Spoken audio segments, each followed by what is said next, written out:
So welcome to this video. So here in this video we will discuss and revise the chapter 14th of class 11th physics, that is oscillation. So hello everyone, this is Gaurav. I hope you all are doing well. So काफी simple सा और काफी interesting सा ये हमारा chapter आ जाता है। इसे एक सिंगल वीडियो में इस चैप्टर के सभी टॉपिक्स को बिल्कुल अच्छे से रिवाइज करने वाले हैं।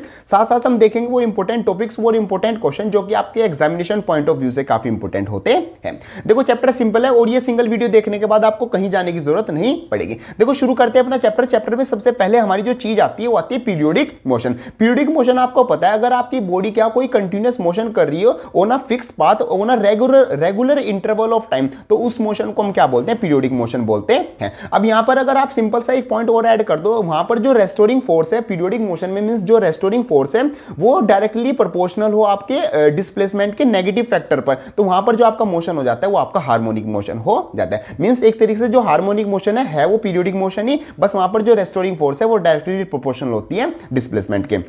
जैसे the motion of the hands of the clock, means जो वो एक रेगुलर पाथ पे कर रही है और रेगुलर टाइप ऑफ इंटरवल पे कर रही है। आगे बात करते हैं ऑक्सिलेटरी मोशन और वाइब्रेटरी मोशन। तो सिंपल आपका जैसे ये पेन ले ले तो ये मीन पोजीशन होगी, तो मीन पोजीशन के 2 और 4 अगर कोई बॉडी मोशन कर रही है, मींस आगे पीछे जा रही है मीन पोजीशन के, तो उस टाइप के मोशन को हम बोलते हैं ऑक्सिलेटरी मोशन। और यहाँ पर पॉइंट ये है, each oscillatory motion is necessary या periodic motion but every periodic motion is not a vibratory motion. Means हर एक वाइब्रेटरी या ऑक्सिलेटरी जो मोशन होता है वो आपका पीरियोडिक मोशन होता है, बट हर एक पीरियोडिक मोशन आपका क्या होता है? वाइब्रेटरी मोशन नहीं होता है। जैसे एग्जांपल के लिए जो अर्थ रोटेट कर रही है सन के अराउंड, वो क्या हो गया? एक पीरियोडिक मोशन हो गया, बट वो एक वाइब्रेटरी मोशन नहीं होता है। आगे बात करते हैं रेस्टोरिंग फोर्स की। तो रेस्टोरिंग फोर्स का मतलब क्या है? जैसे आपका ये फॉर एग्जांपल कोई बॉडी हो गई, ये क्या है? एक मीन पोजीशन पे, तो मीन पोजीशन से ये क्या जाती है? एक्सट्रीम पोजीशन, मींस अपनी मीन पोजीशन से चेंज करती है। तो यहां पर अगर इसने अपनी पोजीशन को चेंज किया हुआ है तो इस बॉडी के अंदर क्या हो जाती है? एक रेस्टोरिंग फोर्स डेवलप हो जाती है, जो कि इस बॉडी को अपनी मीन पोजीशन पर ले जाने के लिए क्या करती है? फोर्स करती है। और इसी फोर्स को हम बोलते हैं रेस्टोरिंग फोर्स। और ये किस चीज पर डिपेंड करती है? ये डिपेंड करती है उस बॉडी की पोजीशन में कितना चेंज आया है वो। तो F इक्वल टू किसके इक्वल होगा? -kx के इक्वल हमारा होगा। ये हमारा सिंपल सा पॉइंट आ जाता है। और ये नेगेटिव इसलिए होती है क्योंकि ये डायरेक्टली डिस्प्लेसमेंट पर क्या होती है? प्रोपोर्शनल होती है। Means negative sign shows that force is opposite to the displacement. Means आपकी डिस्प्लेसमेंट तो इधर हो रही है लेकिन फोर्स आपकी क्या लग रही है? इधर लग रही है। आगे बात करते हैं, a function which can be represented by a single sine और cos function is harmonic, otherwise it is non harmonic. Means किसी फंक्शन को आप simple sine omega T, cos omega T इस तरीके से अगर रिप्रेजेंट करते हो तो वो हार्मोनिक मोशन होता है। और अगर वहां पर क्या करते हो साइन स्क्वायर ओमेगा टी या फिर 2 sine omega T, sine 2 omega T simple function नहीं रहे तो नॉट सिंपल हो गए तो वो आपको क्या होंगे? हार्मोनिक फंक्शन नहीं होंगे। बाकी पीरियोडिक तो आपके हर एक फंक्शन आपका होता है।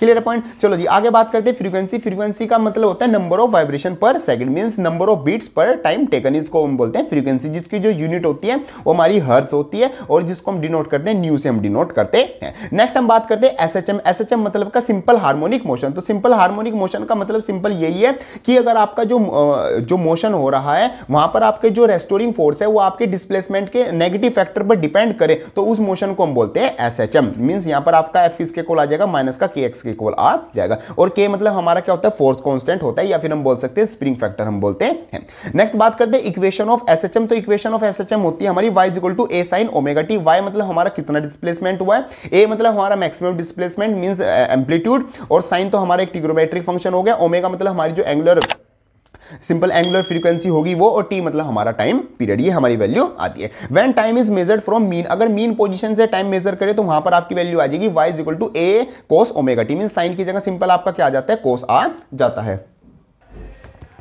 सो y मतलब होता है हमारा डिस्प्लेसमेंट, a मतलब हमारा मैक्सिमम जो डिस्प्लेसमेंट हुआ मींस एम्पलीट्यूड, और ओमेगा मतलब हमारी एंगुलर फ्रीक्वेंसी, और t मतलब हमारा time period for the SHM. ये हमारा सिंपल पॉइंट आता है। और अगर हम इसकी स्टैंडर्ड फॉर्म लिखे तो आती है y = a sin omega T plus का 5। y मतलब आपका डिस्प्ले पता ही है सबको, a मतलब amplitude, sin trigonometric function, omega T आपका हो गया एंगुलर फ्रीक्वेंसी, मतलब एक तरह से जो ओमेगा टी प्लस का फेज ओमेगा टी प्लस का 5 हो गया वो हमारा पूरा क्या होता है? फेज हमारा होता है। और जो 5 होता है सिंपल इसमें ये हमारी होती है इनिशियल फेज, मींस फेज। अब फेज क्या होता है इस चीज को भी हम डिटेल में आगे समझेंगे। अब बात करते हैं कुछ इंपॉर्टेंट टर्म्स की कनेक्टेड टू द एसएचएम होती है। जैसे सबसे पहले आता है हार्मोनिक ऑक्सीलेटर। तो हार्मोनिक ऑक्सीलेटर का मतलब क्या होता है? A particle executing simple harmonic motion is known as harmonic oscillator. Means कोई भी अगर आपका पार्टिकल है वो सिंपल हार्मोनिक मोशन कर रहा है तो उसको सिंपल क्या बोल देंगे? हार्मोनिक ऑक्सीलेटर बोल देंगे। जाएंगे। डिस्प्लेसमेंट, डिस्प्लेसमेंट का मतलब है मीन पोजीशन से उस बॉडी ने कितना अपना क्या कर दिया, पोजीशन चेंज किया, उसको बोलते हैं उसकी डिस्प्लेसमेंट। और एम्पलीट्यूड का मतलब है मीन पोजीशन से वो मैक्सिमम कितना दूर जा सकता है, मतलब मैक्सिमम ये इतना दूर जा सकता है, फिर ये वापस आ जाता है और फिर दूसरी तरफ जाता है, तो इसको हम बोलेंगे उसका amplitude means maximum displacement. Oscillation का मतलब क्या होता है, वन कंप्लीट साइकिल मींस ये यहां था, यहां से यहां गया और फिर यहां गया और फिर वापस यहां पर आ गया, मींस इधर से यहां तक और फिर यहां तक, जो कंप्लीट एक साइकिल होता है उसको हम बोलते हैं ऑक्सीलेशन। बात करते हैं टाइम पीरियड की, तो टाइम पीरियड मींस यहां से यहां जाने में और फिर यहां से यहां जाने में इसको कितना टाइम लगा, उसको हम बोलेंगे टाइम पीरियड। बात करते हैं एंगुलर फ्रीक्वेंसी, तो एंगुलर फ्रीक्वेंसी का मतलब क्या होता है, जो हमारी फ्रीक्वेंसी अगर उसको हम 2 पाई से मल्टीप्लाई कर दे तो उसको हम बोलते हैं एंगुलर फ्रीक्वेंसी, जिसको डिनोट करते हैं omega is equal to 2 pi nu हमारा वैल्यू होती है।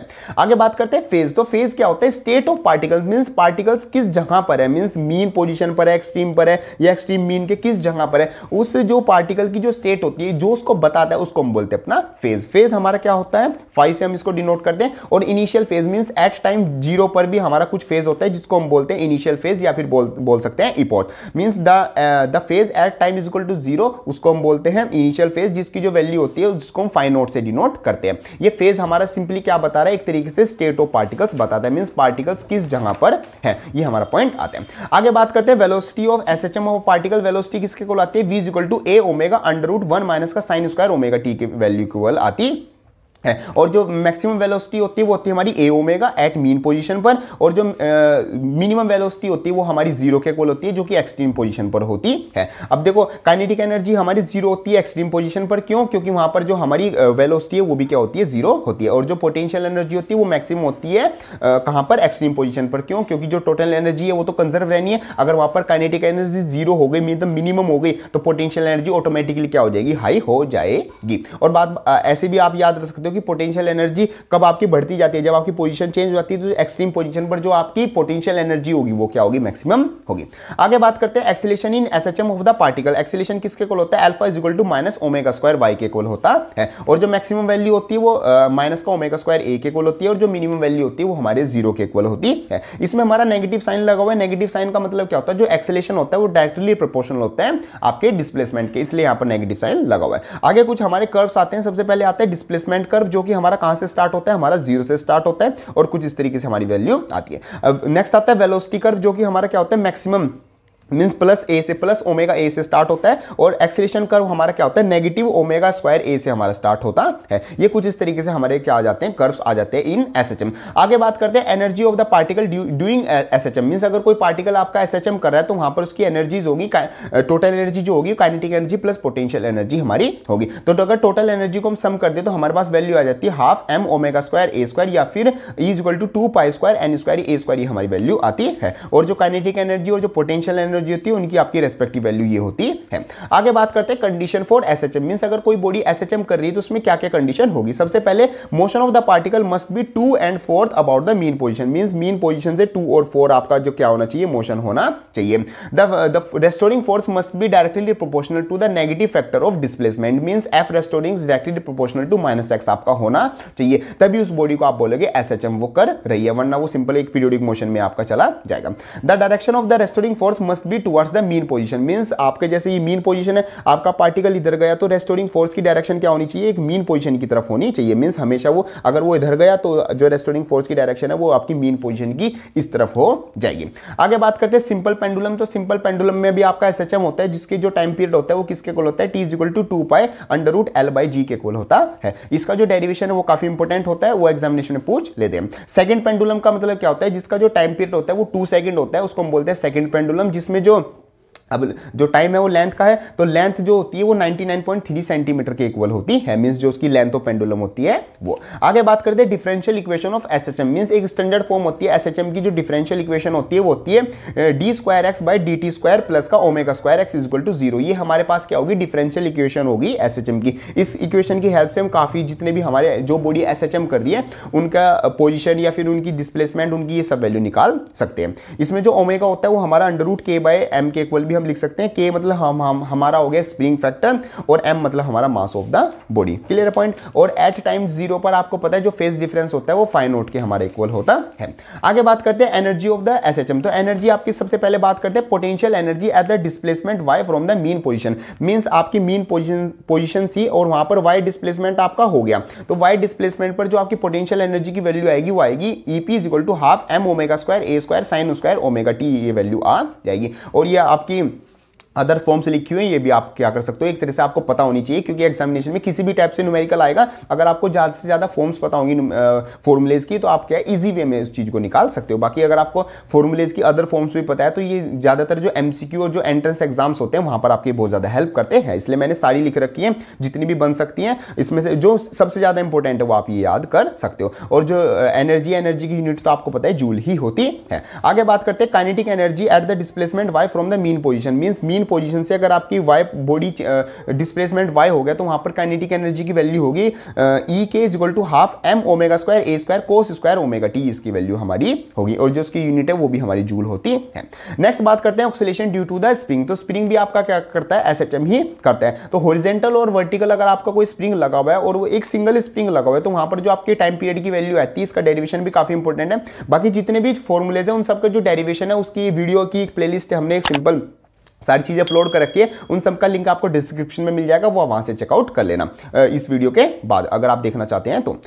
बाकी काफ़ी मतलब डिटेल में समझाया तो आप सिंपली चेकआउट ही कर लेना। तो यहाँ पर टी की जो वैल्यू आती है वो होती है 2 m/k। m मतलब हमारा मास हो गया बॉडी का और k मतलब हमारा स्प्रिंग कॉन्स्टेंट हो गया, जो भी स्प्रिंग है वो। तो ये हमारा जाता है oscillation due to the spring. अब यहाँ पर कुछ केसेस आते हैं, अगर हम अपना 2 स्प्रिंग अटैच करें तो 2 स्प्रिंग हम अपना एक इस तरीके से अटैच कर सकते हैं कि पहले दोनों स्प्रिंग लगा दे फिर अपना मास बॉडी लगा दे, तो वहाँ पर जो टाइम पीरियड की वैल्यू आएगी वो आएगी 2 pi under root m k1 plus का k2 अपॉन k1 k2। ये हमारी वैल्यू आएगी कब, जब हमारा ये वाला फर्स्ट वाला केस हो। तो सेकंड, अगर हम क्या करें, पहले स्प्रिंग लगाएं फिर बीच में मास बॉडी लगा दे और फिर उसके बाद में हम क्या लगा दें, मींस बीच में मास बॉडी और दोनों साइड हमने क्या लगा दिया, स्प्रिंग लगा दिया, तो वहां पर हमारा जो टाइम पीरियड हो जाएगा वो t equal to 2 pi under root m k plus 1 के इक्वल हो जाएगा। ये हमारे पास आ जाते हैं oscillation due to the spring. आगे बात करते हैं फोर्स कांस्टेंट। तो फोर्स कांस्टेंट किसके इक्वल होता है, अगर हम फोर्स को डिस्प्लेसमेंट से डिवाइड कर दे तो जो वैल्यू आती है वो आती है हमारी फोर्स कांस्टेंट की वैल्यू आती है। अब यहाँ पर कुछ एक इंपॉर्टेंट चीज आती है, इंपॉर्टेंट लाइन, जो कि आपके न्यूमेरिकल्स और कंसेप्चुअल जो क्वेश्चन है वहां पर आप यूज कर सकते हो। जैसे कि when the length of the spring is made n times, means अगर आपका जो स्प्रिंग है उसकी जो लेंथ है वो आप n टाइम्स इंक्रीज कर दो, it spring factor becomes 1/n times and hence time period becomes under root n times आपका हो जाता है। तो मतलब अगर आप n टाइम्स अगर आप लेंथ में चेंज करते हो तो जो आपका स्प्रिंग फैक्टर है वो 1/n टाइम्स हो जाएगा और साथ साथ जो पीरियोडिक जो टाइम है वो आपका क्या अंडर रूट n टाइम्स हो जाएगा। ऐसी एक और पॉइंट आता है, अगर आपका जो स्प्रिंग है उसको आप n इक्वल पार्ट्स में क्या कर देते हो, कट कर देते हो, तो हर एक जो पार्टिकल्स का जो स्प्रिंग कांस्टेंट हो जाएगा वो आपका n के हो जाएगा। मींस k मतलब हमारा स्प्रिंग कांस्टेंट जो ओरिजिनल का था और n मतलब आपकी कितने पीसेस की है वो, ये आपका सिंपल पॉइंट आ जाएगा। नेक्स्ट आते हैं अदर टाइप्स ऑफ ऑक्सीलेशन। तो जैसे आपका पेंडुलम हो गया, स्प्रिंग हो गया, ये तो SHM कर ही रहे हैं, मतलब ऑक्सीलेशन कर ही रहे हैं, साथ साथ आपके कुछ और बॉडी भी ऑक्सीलेट करती हैं। जैसे कि सबसे पहले आता है oxalate of liquid column in U shape tube column. Means आपकी यू ट्यूब आ गई, जैसे ये यू शेप ट्यूब आ गई, तो उसमें जो वाटर कॉलम है वो भी आपका इक्विलिब्रियम में होता है। मींस एक क्या करता है, ऑक्सीलेट करता है। वहां पर जो टाइम पीरियड की वैल्यू आती है t equal to 2 pi under root l/2g की वैल्यू आती है। ये हमारा सिंपल पॉइंट आ गया। l मतलब कि length of the liquid column. आगे बात करते हैं कि अगर आप किसी बॉडी को टनल के थ्रू आप अर्थ में टनल बनाओ और उसमें डाल दिया जाए बॉडी को, तो वो भी ऑक्सीलेट करेगी। और अगर वो थ्रू द सेंटर है तो वहां पर जो टाइम पीरियड की वैल्यू आएगी t equal to 2 pi under root r/g के इक्वल आएगी। और r मतलब हमारा क्या होगा, जो रेडियस ऑफ द अर्थ जो 6400 किलोमीटर के इक्वल होती है। और अगर टनल क्या है सेंटर से पास ना हो तब भी बॉडी ऑक्सीलेट करेगी वहां पर, बट वैल्यू आएगी t equal to 2 pi under root r/g के इक्वल आएगी। मतलब दोनों में सेम ही कंडीशन हमारी होती है।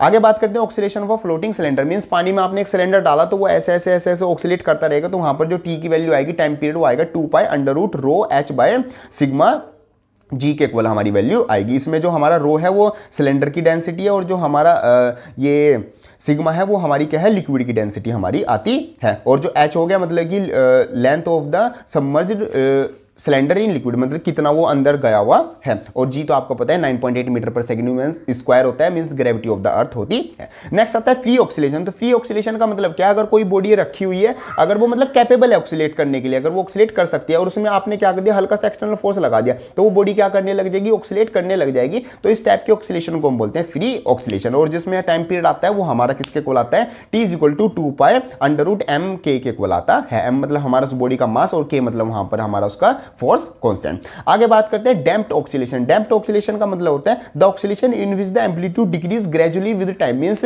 जैसे कोई बॉडी ऑक्सीलेट कर रही है, धीरे धीरे धीरे धीरे उसका क्या है, जो एम्पलीट्यूड है वो कम होता जाता है और उसका जो ऑक्सीलेशन है वो खत्म हो जाएगा। तो उस टाइप के जो ऑक्सीलेशन को हम बोलते हैं डैम्प्ड ऑक्सीलेशन बोलते हैं। इसका जो अपोजिट आ जाता है वो आ जाता है अनडैम्प्ड ऑक्सीलेशन। उसमें क्या बॉडी का जो एम्पलीट्यूड है वो कभी भी कम नहीं होगा, बॉडी हमेशा क्या ऑक्सीलेट करती रहेगी। अब यहाँ पर पॉइंट करते हैं in oscillation motion effects of friction, means friction का क्या क्या इफेक्ट होता है। सबसे पहले जो एसएचएम का मोशन होता है उसको पीरियोडिक मोशन में चेंज कर देता है, मींस धीरे धीरे एम्पलीट्यूड कम हो जाएगा ना, तो एम्पलीट्यूड कम हो जाएगा तो रेस्टोरिंग फोर्स की वैल्यू भी चेंज होगी। तो यहाँ पर जो एसएचएम हो रहा है उसको क्या कर देता है, पीरियोडिक मोशन में चेंज कर देता है, कौन, force. Decrease amplitude, amplitude decrease हो जाएगा, वो तो पता ही, जैसे जैसे फ्रिक्शन होगा तो उसका मोशन कम, एम्पलीट्यूड की वैल्यू कम हो जाएगी। और reduce in the frequency of oscillation, means पहले बहुत तेज तेज वाइब्रेट कर रहा था, अब ये थोड़ा स्लो स्लो करने लग जाएगा, जैसे जैसे इस पे क्या लग जाएगा, फ्रिक्शन लगता जाएगा, तो ये क्या इसकी फ्रीक्वेंसी क्या हो जाएगी, कम हो जाएगी। तो ये कुछ इफेक्ट आ जाते हैं फ्रिक्शन के ऑन द ऑक्सीलेशन। आगे बात करते हैं मेंटेन ऑक्सीलेशन। मेंटेन ऑक्सीलेशन का मतलब क्या, अगर कोई बॉडी ऑक्सीलेट कर रही है तो धीरे धीरे उसका एम्पलीट्यूड कम होगा, मींस उसकी एनर्जी कम होगी। तो जितनी जितनी उसकी एनर्जी कम हो रही है, अगर उतनी उतनी एनर्जी हम एक्सटर्नल प्रोवाइड, उससे बाहर से प्रोवाइड कर दें उस बॉडी को, तो वहां पर क्या हो जाएगा, मेंटेन ऑक्सीलेशन हो जाएगा। मींस वो बॉडी क्या होता है, कंटिन्यूस क्या करती रहेगी, ऑक्सीलेट करती रहेगी। नेक्स्ट आता है फोर्स ऑक्सीलेशन। फोर्स ऑक्सीलेशन का मतलब क्या है कि अगर कोई body under the influence of external force आपका क्या करे, ऑक्सीलेट करे, तो उसको हम बोलते हैं फोर्स ऑक्सीलेशन। नेक्स्ट बात करते हैं रेजोनेंट ऑक्सीलेशन। रेजोनेंट ऑक्सीलेशन में आपकी क्या होती है, जो आपकी डाइविंग फोर्स होती है, मींस जो फ्रीक्वेंसी ऑफ डाइविंग फोर्स होती है वो आपकी नेचुरल फ्रीक्वेंसी से अगर दोनों आपकी क्या हो जाए, इक्वेट कर जाए, तो वहां पर आपका जो ऑक्सीलेशन होता है वो आपका रेजोनेंट ऑक्सीलेशन होता है। इन सब की एक तरह से डेफिनेशन आपके लिए इंपॉर्टेंट होती है, डेफिनेशन एक बार पढ़ लो, आपके अगर एग्जामिनेशन में ही तो आप सिंपली लिख देना। आगे बात करते हैं एक छोटा सा वैल्यू आती है फेज डिफरेंस, जिसको फेज डिफरेंस क्या होता है, delta phi equal to phi minus का फाई नोट, मींस आपने फाइनल फेज में से अगर इनिशियल फेज माइनस कर दो तो आपका क्या आ जाता है, फेज डिफरेंस आ जाता है। ओमेगा किसके इक्वल होता है, delta phi by delta T के इक्वल होता है, T equal to 2 by omega के इक्वल होता है, और A omega square equal to nu G के इक्वल हमारा होता है। न्यू मतलब हमारा फ्रिक्शन की वैल्यू आएगी। और जो नेचुरल फ्रीक्वेंसी होती है वो दो चीजों पर डिपेंड करती है। सबसे पहले इलास्टिक प्रॉपर्टी की, बॉडी कितनी इलास्टिक है, मतलब कितनी तरीके से वो ऑक्सीलेट कर सकती है, साथ साथ उसकी डायमेंशन पर डिपेंड करती है, कौन, नेचुरल फ्रीक्वेंसी। तो ये सब कुछ आ जाता है आपका चैप्टर ऑक्सीलेशन से। आई होप आपके सभी टॉपिक्स बिल्कुल अच्छे से क्लियर हो गए होंगे। अभी भी आपका इस चैप्टर से या पूरी फिजिक्स से रिलेटेड कोई डाउट आता है तो उसको कमेंट बॉक्स में लिख सकते हो, या फिर मेरे को इंस्टाग्राम पर मैसेज कर सकते हो, उस प्रॉब्लम का सोल्यूशन हम वहां पर प्रोवाइड करा देंगे। बाकी ये वाली वीडियो हेल्पफुल लगे तो उसको लाइक जरूर कर देना, और आपके लिए काफी हेल्पफुल कंटेंट चैनल पर अपलोडेड है बहुत ज्यादा, उन सबका लिंक आपको डिस्क्रिप्शन में मिल जाएगा, वो वहां से चेकआउट कर लेना। बाकी ये वाली वीडियो हेल्पफुल लगे लाइक जरूर कर देना और एक अच्छी सी कमेंट भी जरूर कर देना। मिलते हैं अपनी नेक्स्ट वीडियो में, तब तक के लिए थैंक यू।